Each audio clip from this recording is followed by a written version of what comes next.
Nothing but net. Nothing but net. Episode 7. We are here. We are here, ladies and gentlemen.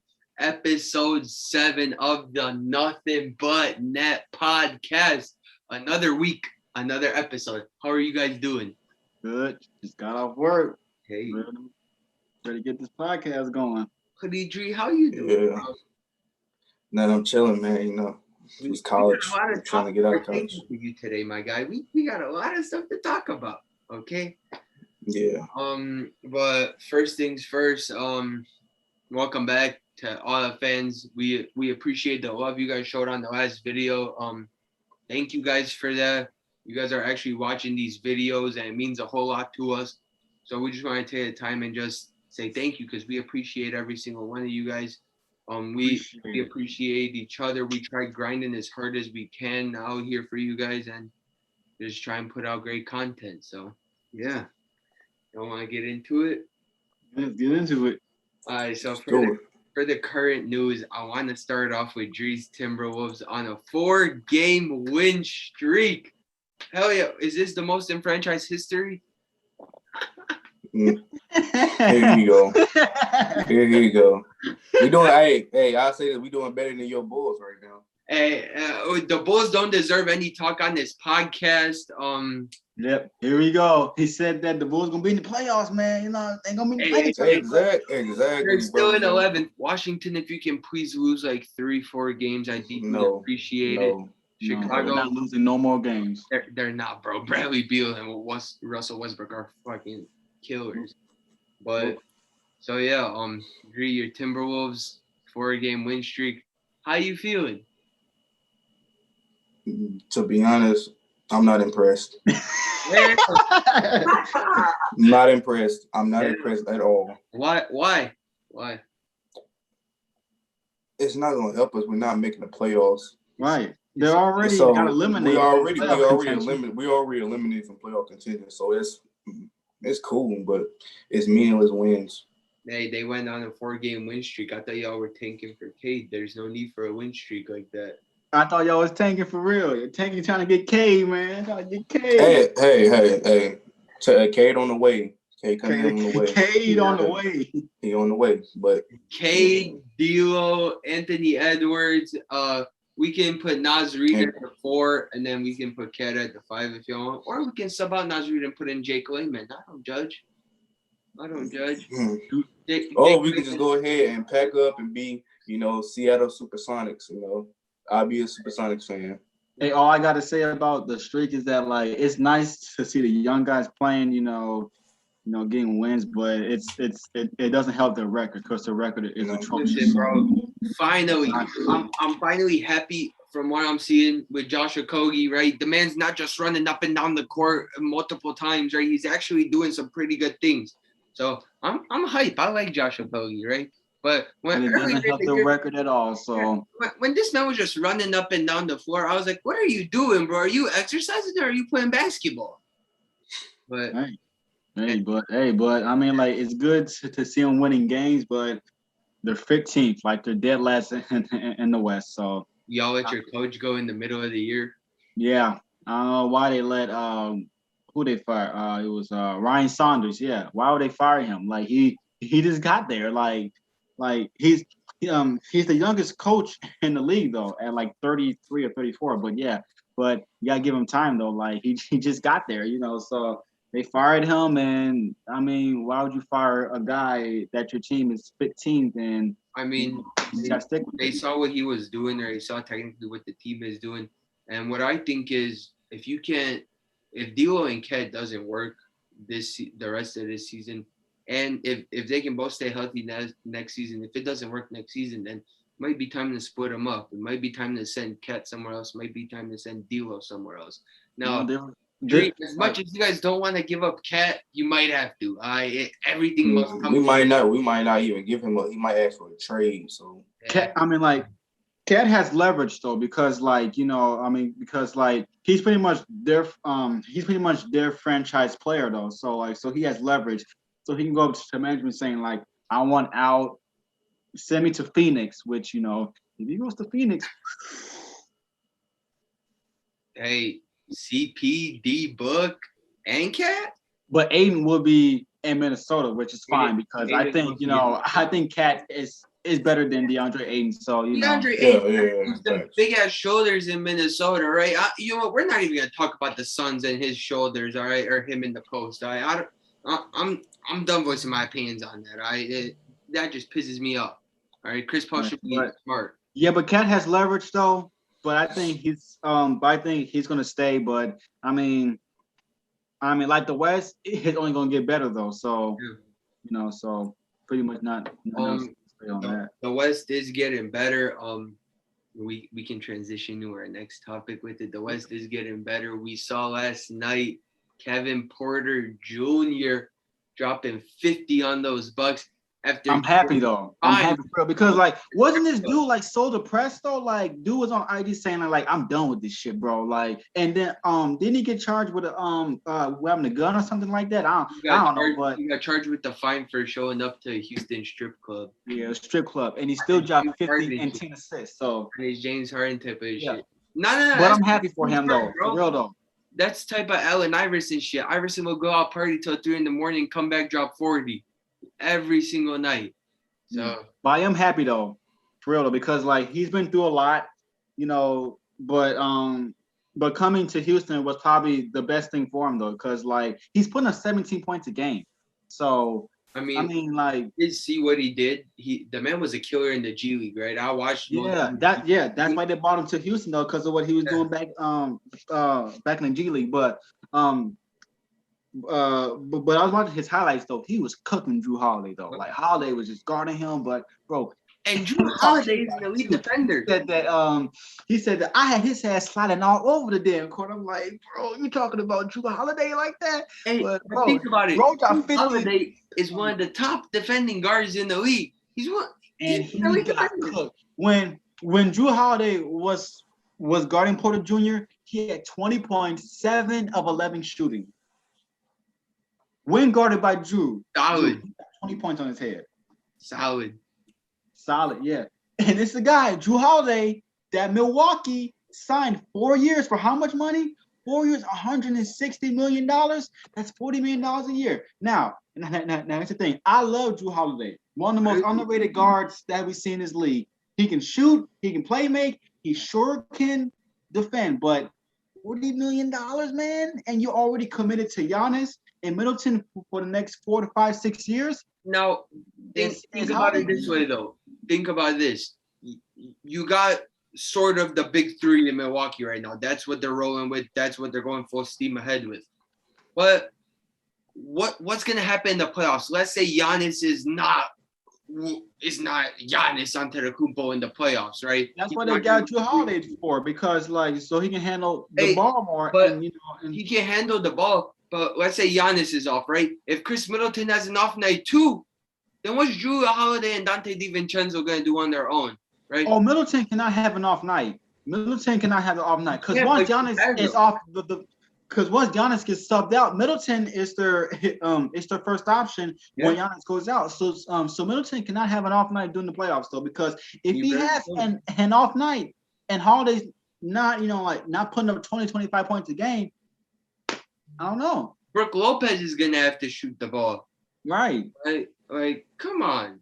Yeah. But I mean, like, I don't know. We have to wait and see in the playoffs though, because teams have really figured out Milwaukee now. So but with Milwaukee, the way I see it is it's conference finals that are bust practically for them. Like that's what they're aiming. Possibly, yeah. Because I don't see Boston going far. I see Boston losing. What seed is Boston right now? Boston is I have it right here. Boston is a 6 seed. Who's number 3? Milwaukee.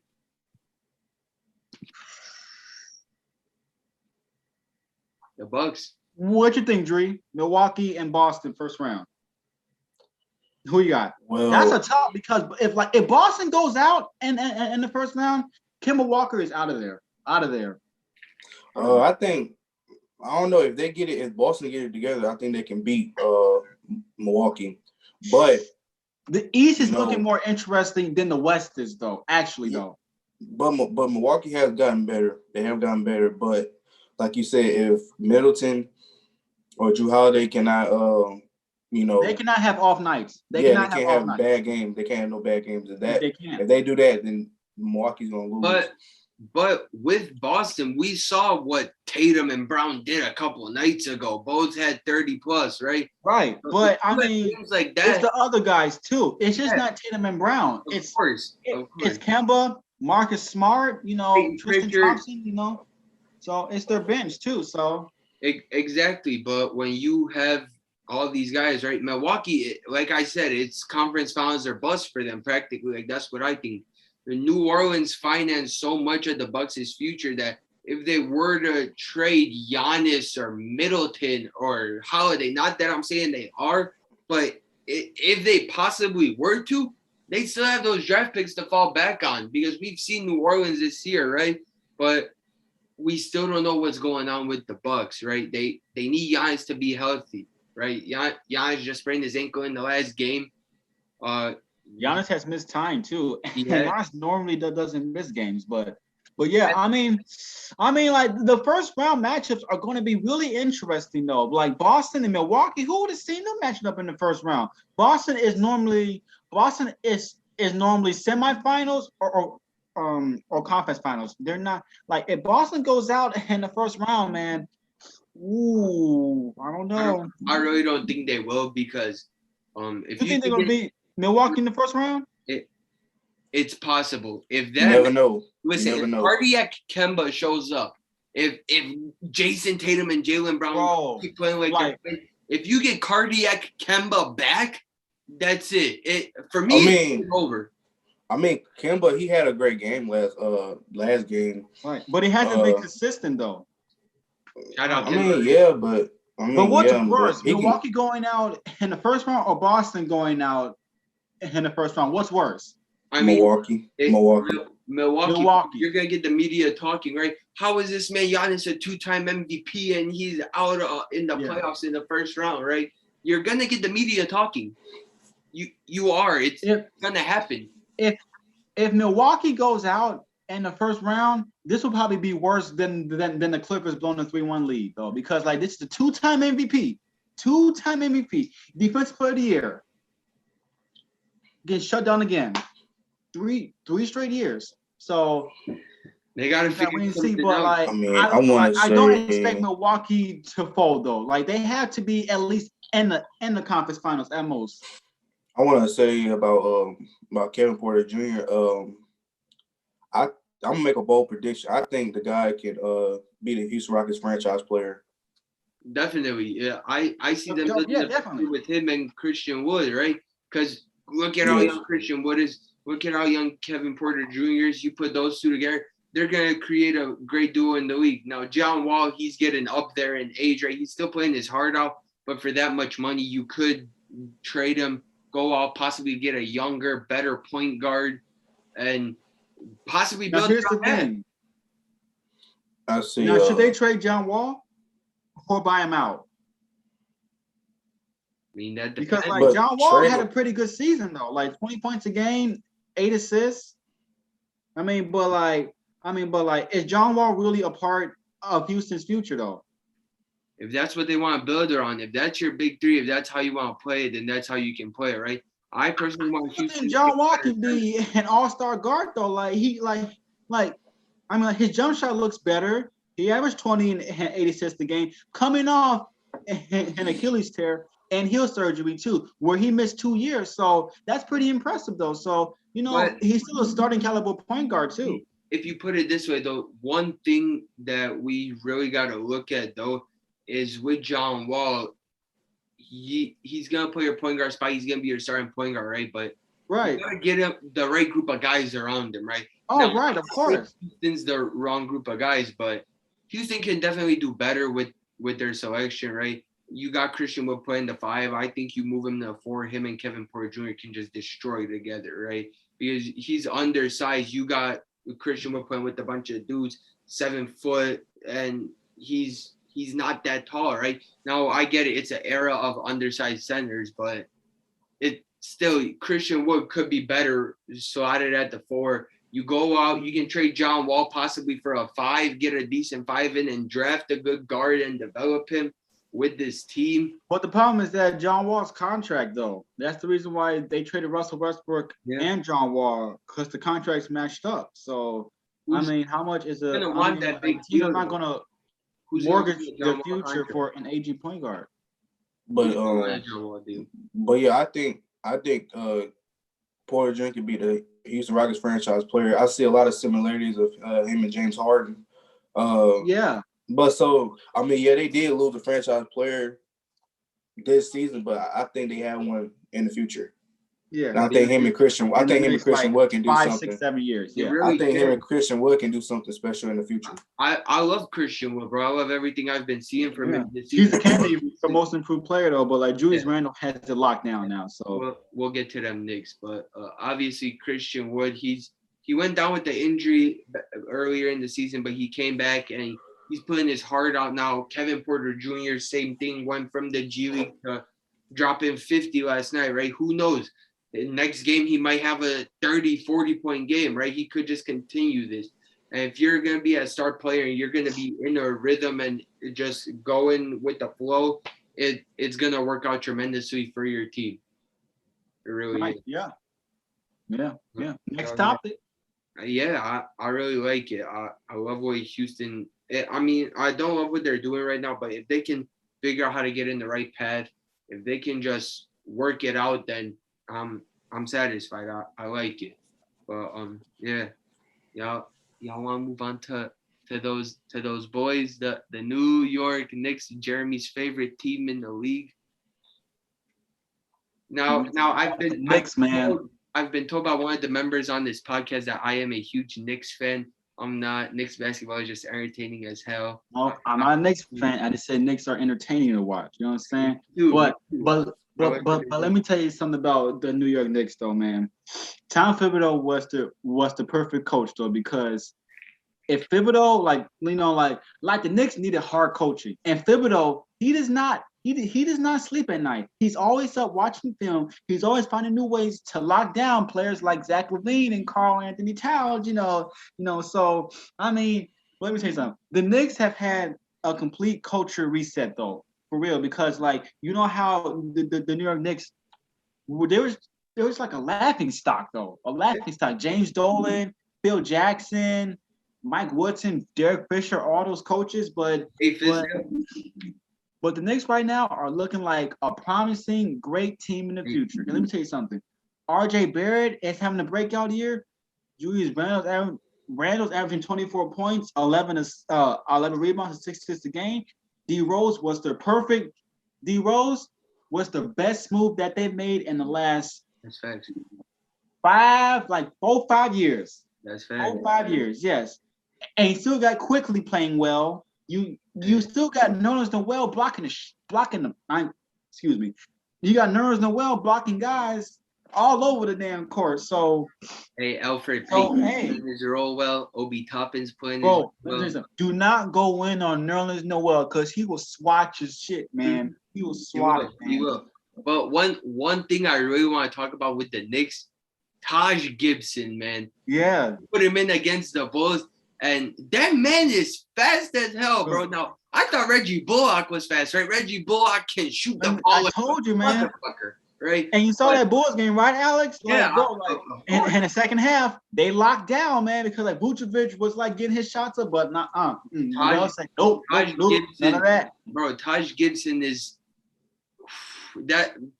was one of the players who I loved when he played in Chicago, and he's one of the guys who I followed everywhere throughout his career. I tell you what, when playing basketball is just amazing.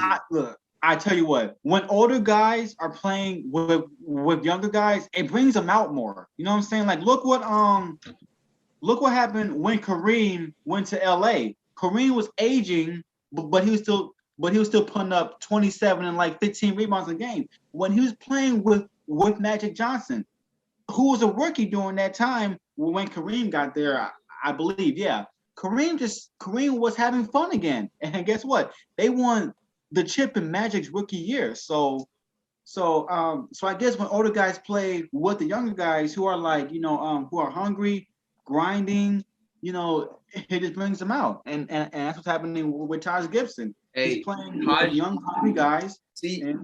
if you put it this way, like I said last video, Tom Thibodeau, everything I said about Tom Thibodeau and D Rose being true, right? That he can motivate him, he can get him to play high basketball, right? High pace, great basketball.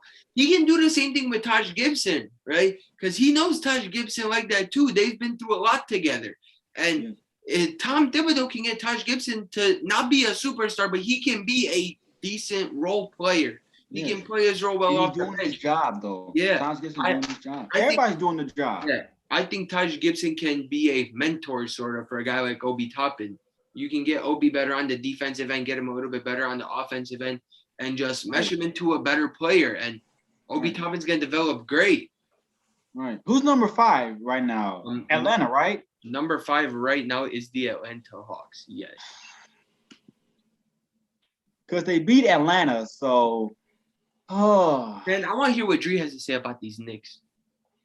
Well, I know how I feel about the Knicks. They're a pretty good team, great young team, a lot of talent. You got some bucket getters on the team. Now, the person that I think they need on the team that should be in the NBA is Alonzo Trier, because he would fit right in that team. I mean, fit right in that team. Trier was a bucket. My boy. He would fit right in that team, especially on the bench. He'd give them buckets off the bench. Alonzo Trier was always a bucket in real life and in 2K. All right. Those 2K players out there who play my league, you guys know how solid Alonzo Trier can be. All right. Alonzo Trier, just that man. Alonzo Trier was good, bro. I'd rather have him over Elfrid Payton, but I don't judge. I don't judge. I'm not greedy. Hey, but the Knicks are ranked 4th defensively. So that's that Tom Thibodeau effect, right? What did I say last episode?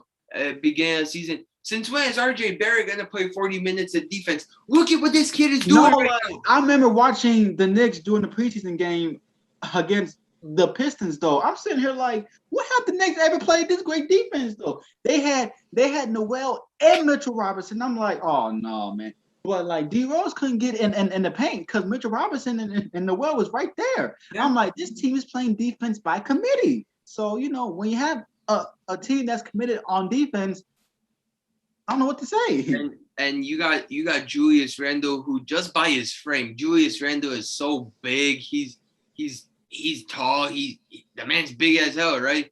But with his frame, he can definitely play solid defense. Julius 42% 3-point shooter. That's better than most of the players, bro. Come on.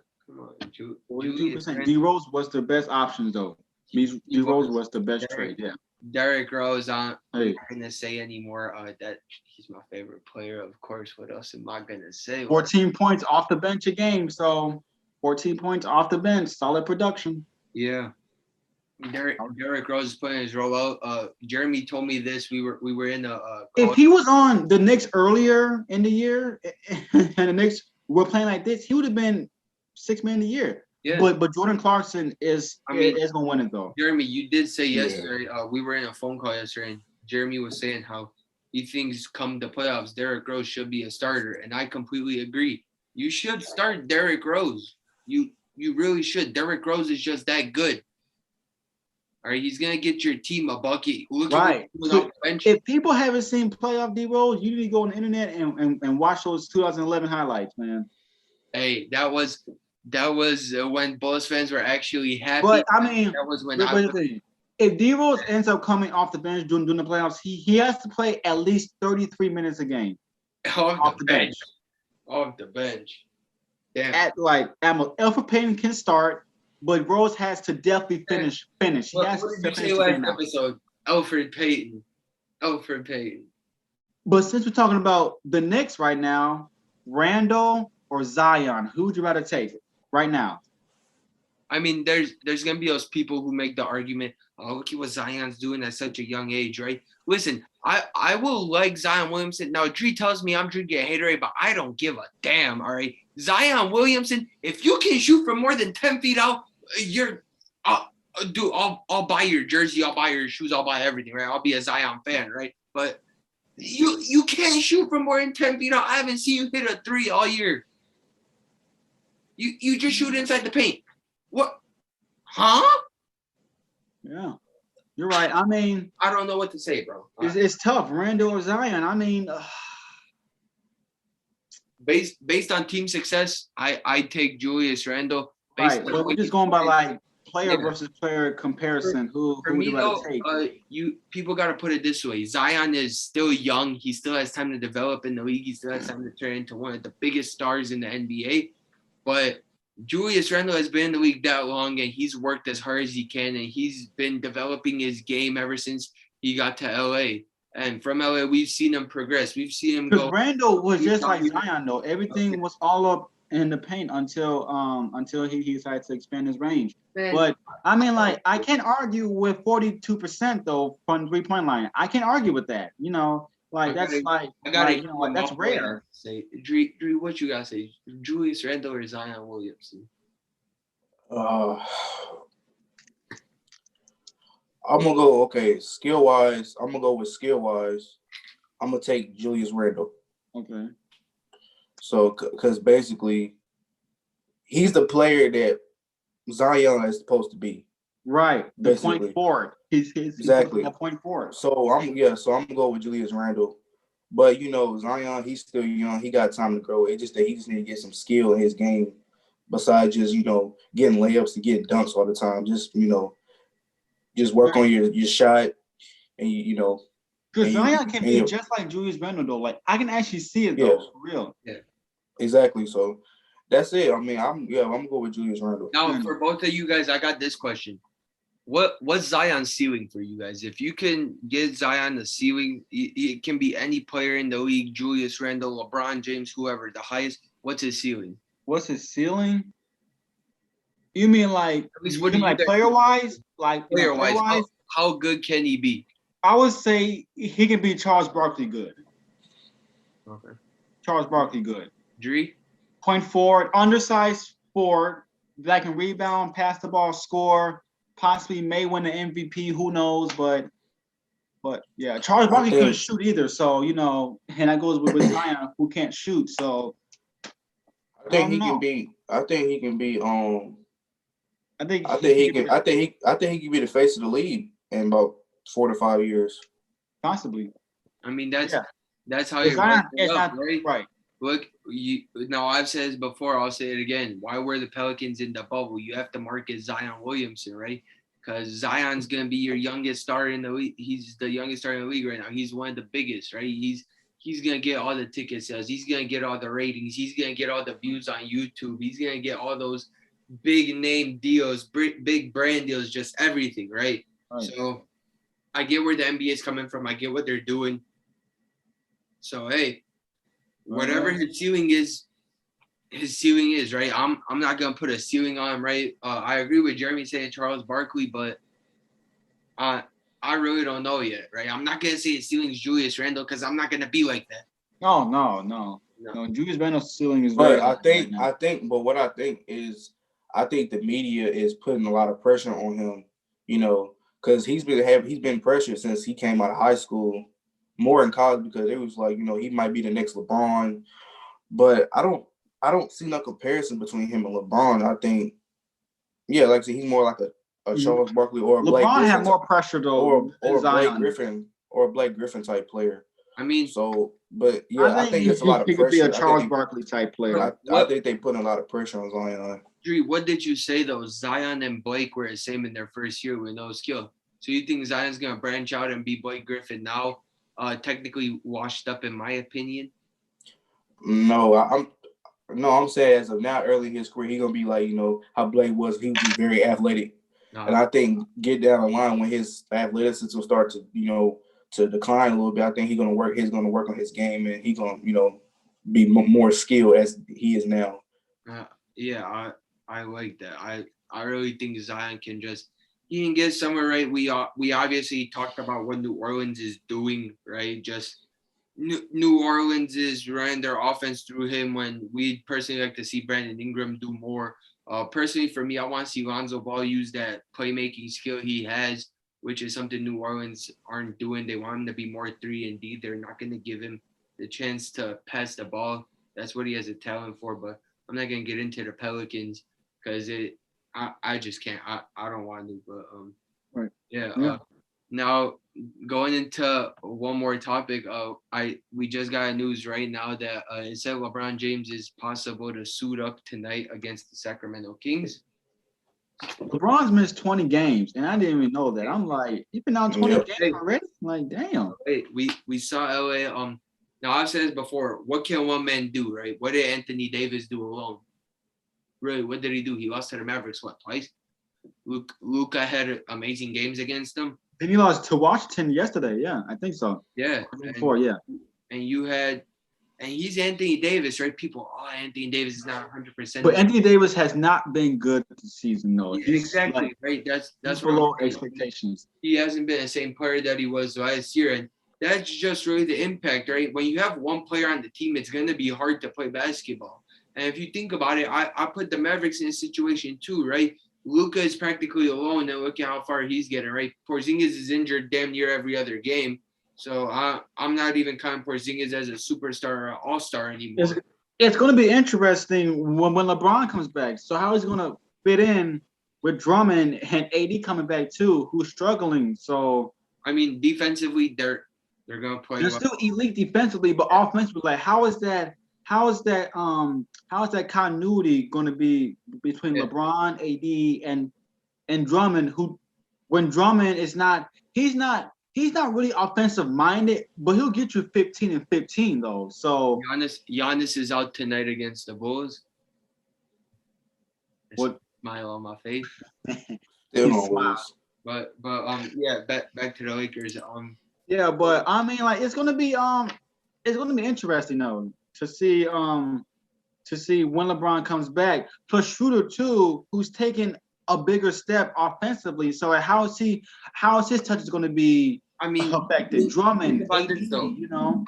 I saw this stat. The Lakers without LeBron and AD were one of the worst defensive teams in the league. That's true. They're going to be back up to one of the top defensive teams in the league. And Montrezl Harrell too. Like, how does this affect his minutes too? You know. But the thing with Dennis Schroeder is that he was such a great off-ball defender, right? He's a great off-ball defender, right? He can get some stuff going on the ball, right? He can just, if he tries, he can get some stuff going while he plays on-ball defense. But honestly, for me, it's just with the Lakers. All right, LeBron's coming back. LeBron's got to find his groove, though, right? You're just coming back from an injury. You're gonna have to find your rhythm again, right?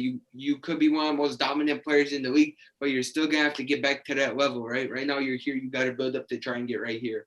So that's one thing the Lakers need to focus on. And then Anthony Davis, obviously, doing what he's still doing. Averaging 22 points, but that's not AD numbers. AD numbers to me is 28 and 13 rebounds. Mm-hmm. That's AD numbers. That's how I see it too. And Anthony Davis, a guy who they won the championship last year. Anthony Davis played a solid number 2 to LeBron's number 1. Honestly, Anthony Davis is he is one of the best big men in the league. Right, I like it, but this year has just not been his year. All right, now if they change that in the playoffs, if Anthony Davis turns into who knows if Anthony Davis New Orleans AD 2018 AD exactly. MVP if he turns AD. into that Anthony Davis in the playoffs, then I wouldn't mind it. But everything else is just I really don't know how to put this Laker team together. Right. Yeah. Drew, how do you feel about the Lakers?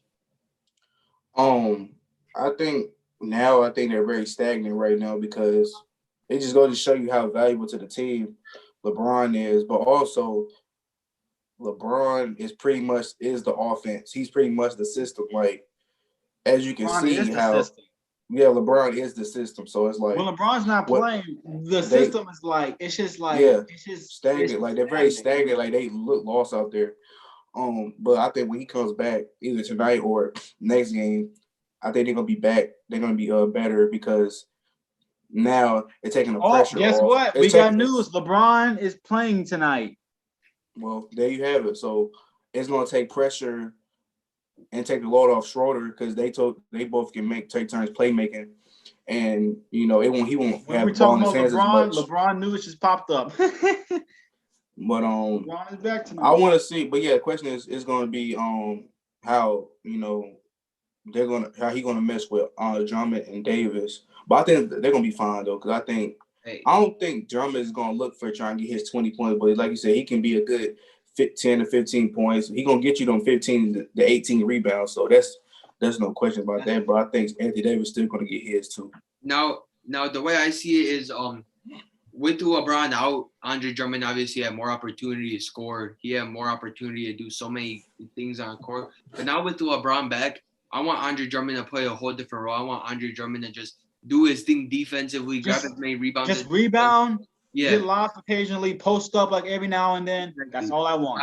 I want to see him do what he does best. I want to see Andre Drummond. It's going to be interesting, though. It's going to be interesting. I want to see him get a bucket. I want to see him just grab boards, right? That's what Andre. Block shots. You know, he's a really good defender too. He's turned into a much better defensive player. But what I think when playoff times come, I think they're gonna get it together because now you got people sleeping on the Lakers, and it's crazy. It happened last year. They were slept on last year, and people saying they might not even make it out of the first round this year. We're gonna see. Against them, bro. Because Lakers are fifth. They're fifth right now, so they'll face. Hey, keep in mind he's gonna get him back up though. He's the right king. For sure. LeBron James, he's gonna get him back up. You never know. But not gonna. Right? Yeah. They might pass Denver in the 4th seed, so we never know. But I don't see no more but I don't see them going past 4th because the first seed's locked up. Utah has it. Phoenix has the 2nd. Clippers have 3rd. It's gonna be Denver but they still face off in the first round though. So so Denver and LA is gonna match up in the first round, which should be fun though. It's gonna be a great series. That's definitely good. You know what I'm saying? Because Jokic may be MVP.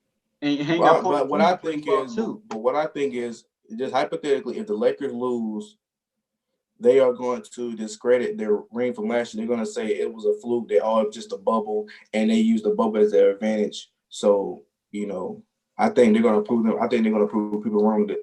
Prove people wrong. Do you guys see the Lakers going to the finals? Yeah, they can. I just wanted to see it. I mean, I know, Jeremy. I know you think the Clippers are going to beat them, but we don't know. The Clippers might not even make it out of the first round because who they play, Portland. They might not even beat Portland, so we don't know. Phoenix is getting in the way of everything. Phoenix may do an upset though, for real, because Chris Paul did against the Clippers the other day, 28 and 10 assists. Like Chris Paul is not to be messed with, but. I mean, we may not even see a Clippers-Lakers matchup. I don't know. Yeah. We probably not even see it. I mean, it might be a Phoenix Lakers to Clippers matchup. Think about this. Paul George goes in there, has a breakout playoff season, right? The pandemic P is over, right? All that shit, right? Clippers go to the finals. Everything's good, right? But if the Clippers lose to the Lakers, the Paul George slander is going to continue. It's going to continue, and where people are still going to get fed up with it. So I don't know what to say, right? I want to see the Battle of LA so badly, but in the finals, I got the Nets penciled in, and I got whoever wins the West. Basically, I still don't have a clear winner for the West. Well, we never know. We might not even see the Lakers or Clippers might not even make the final, so we don't know. Yeah. The West is open right now, so. Yeah, the West is really wide open. So y'all want to move on to the next and final topic. The greatest Toronto Raptor of all time. Who is the greatest Toronto Raptor of all time? But first, we're sorry for the short episode. We all got stuff to do outside of the podcast, behind the scenes. So that's why you guys are getting a short episode today. Next episode will be longer. We promise you guys. But, so. The greatest Toronto Raptor of all time. Mine, I got Hakeem Olajuwon. No. I'm just playing. You guys know who it is. It's that boy Vince Carter. But really? Who you got? T-Mac? No. I got Kyle Lowry. Okay. Despite. I see that. I got Kyle Lowry though. What he did on the court and outside the court though.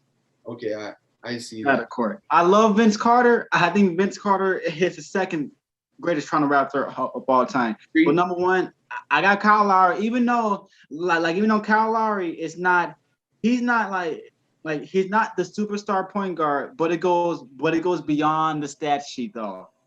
It goes beyond the stat sheet though. I Beyond know. the dashy. I want to hear who Dree got. Dree, who you